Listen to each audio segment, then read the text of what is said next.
ਤੁਹਾਡੀਆਂ ਅੱਖਾਂ ਬੜੀਆਂ ਪਿਆਰੀਆਂ ਲੱਗ ਰਹੀਆਂ। ਕਰਾ ਲਓ, ਹੋਰ ਵਿਆਹ ਕਰਾ ਲਓ, ਹੋ ਗਿਆ ਨਾ ਮੈਂ ਕੱਲੀ। ਅੱਗੇ ਕਮ ਅਸ ਕਮ ਤੂੰ ਮੇਰੇ ਕੋਲ ਆ ਕੇ ਬਹਿੰਦਾ ਹੀ ਗੱਲਾਂ ਕਰਦਾ। ਹੁਣ ਅਨਸਾਂ ਦਾ ਜੋੜਾ ਆ ਕੇ ਇੱਥੇ ਬਹਿ ਜਾਂਦਾ ਤੇ ਮੈਂ ਇੱਥੇ ਕੱਲੀ ਹੋ ਜਾਂਦੀ ਆ।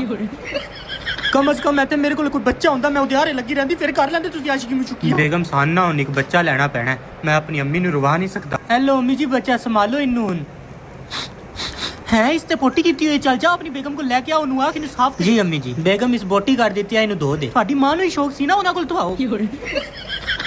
ਅੱਛਾ ਅੱਛਾ ਅੰਮੀ ਜੀ, ਆ ਤੁਸੀਂ ਆਪ ਧੋ ਦਿਓ ਇਹਨੂੰ। ਇਹ ਕਿਹਦਾ ਬੱਚਾ ਹੈ? ਸਾਡਾ। ਤੇ ਸਾਹਮਣਾ ਕਿਸ ਹੈ? ਅਸੀਂ ਸਾਹਮਣੇ। ਤੇ ਮੇਰੇ ਕੋਲ ਕਿਉਂ ਲੈ ਕੇ ਆਏ? ਦਬਾਓ ਜੇ ਇੱਥੋਂ। ਹਲਾ ਹਲਾ ਹਲਾ बेगम ਬੱਚਾ ਸਾਡਾ ਤੇ ਸਾਨੀ ਕਰਨਾ ਪੈਣਾ ਤੇ ਫਿਰ ਕਰ। ਮੈਂ ਤਾਂ ਨਹੀਂ ਆਖਿਆ ਕਿ ਬੱਚਾ ਲਵੀਏ ਹੈ। ਹੁਣ ਮੈਂ ਕੀ ਕਰਾਂ? ਨਾ ਅੰਮੀ ਕਰਦੀ ਪਈ ਹੈ ਨਾ बेगम ਕਰਦੀ ਪਈ ਹੈ। मैं आप कराई दा काम। कोई गल नहीं पुत्र, 10 साल ही करना, फिर बच्चा बड़ा हो जाएगा। लग जा बेगम थले, लग जा रान मुरीदा, बच्चे भी तू आप ही तो ने। कितने 2 लाख का भाईजान ले लो। भाई जी चेक करो, पेमेंट आ गई। जी भाईजान आ गई। चलो ठीक, अच्छा लाभ गया हट्टा कट्टा। भाई जी कितने दा ले? भाईजान 2 लाख। 1.5 लाख का जानवर है, 1.5 लाख भी तुसी आदे हो आराम नाल दे दे। भाईजान जेड़ा ਤੁਹਾਡੇ ਕੋਲ ਜਾਨਵਰ ਆਈ ਤੁਸੀਂ ਕਿੰਨੇ ਦਾ ਦਿੱਤਾ? 2 ਲੱਖ ਰੁਪਏ ਦਾ। ਉਸਤਾਦ 2.5 ਲੱਖ ਦਾ ਜਾਨਵਰ ਆਇਆ, ਤੁਸੀਂ 2.5 ਲੱਖ ਵੀ ਆਦੇ ਨਾ, ਉਸ ਆਰਾਮ ਨਾਲ ਲੈ ਲੈਣਾ। ਜਾ ਯਾਰ 1.5 ਲੱਖ ਨੂੰ ਕਿਉਂ ਨਹੀਂ ਯਾਰ? ਮੈਨੂੰ ਉਹਨੂੰ ਨਾ 2.5 ਲੱਖ ਆਖਣਾ ਚਾਹੀਦਾ। 1.5 ਲੱਖ ਬੋਲਣਾ ਚਾਹੀਦਾ ਸੀ, 2.5 ਲੱਖ ਬੋਲਣਾ ਚਾਹੀਦਾ ਸੀ, 1.5 ਲੱਖ ਬੋਲਣਾ ਚਾਹੀਦਾ ਸੀ, 2.5 ਲੱਖ ਬੋਲਣਾ ਚਾਹੀਦਾ ਸੀ। ਲਾਡੀ ਓਏ ਤੈਨੂੰ ਪਤਾ ਮੰਡੀ ਬੜੀ ਤੇਜ਼ ਹੋਈ ਹੋਈ ਹੈ, 2-2 ਲੱਖ ਲੈ ਵੜਨਾ 6-6 ਲੱਖ ਦੇ ਵਿਕਦੇ ਪਏ।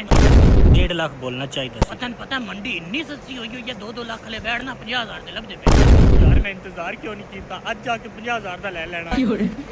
यार मैं इंतजार क्यों नहीं किया? आज जाके 6 लाख का बेच देना है। 50,000 50,000 50,000 50,000 6 लाख 6 लाख 6 लाख 6 लाख। मैं भी पागल है, 50,000 का जानवर 2 लाख च ले आंदा। मैं भी पागल हाँ, 6 लाख का जानवर 2 लाख च दे देता है। मैंने मिल गया ना, मैं उधर गल करनी है। पता नहीं यार मेरी ताई मेरी परवरिश की है।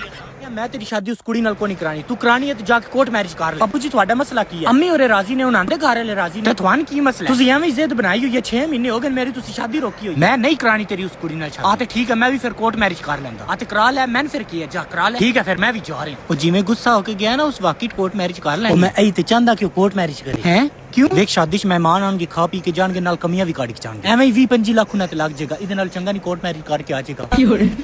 फिर इस नवाब जिद करनी है कि ए शेरवानी नहीं, ए शेरवानी पानी है, ए 3 पीस नहीं, ओ 3 पीस पानी है, ऑफिशियल नहीं, ऑफिशियल करवानी है, इन्ना खर्चा इदा भी लग जाएगा। फिर जेडी कुड़ी दी वरी बनानी है, उदा मेकअप बनाना है, उदा भी खर्चा बच जाएगा।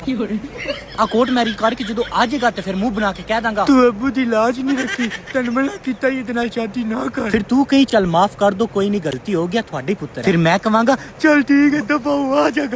अम्मी दी वजह से रख लेता। कैसा शर्म तो नहीं आंदी थान? वैसे आइडिया अच्छा है।